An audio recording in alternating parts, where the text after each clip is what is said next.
Ruslarda kto последний desa, ya desa, men sizdan keyin deb qo'yishadi-yu. Unaqa narsa yo'q. Siz mendan keyinmidingiz? Men sizdan keyin bo'laman. Voy, men navbat olib ketganman. Voy, nima deyapsiz? Qon toshirib kelib, o'sinimga aytib ketganman bu yoqda. Siz bu yerdan bittasiga, sizlar nima navbat talashyapsizlar? Men turibmanmi edi sizlardan oldin? Siz nima turasiz ekan? Men turgansiz yo'q. Siz men turgansiz yo'q, bo'ptimi? Siz men turib, men baqirmaysiz menga. Astasiga o'chirib ketgan. Doktor yo'q hali, doktor yo'q.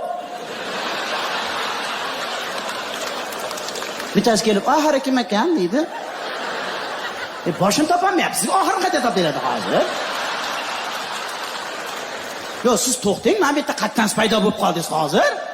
Nima men paydo bo'lib qolaman? Paydo bo'lib qolganimga 45 yil bo'lyapti meni. Baqirmayman, menga baqiramadi. Bitta xotin qo'lida ham bor, yonida ham bor, qonida ham bor.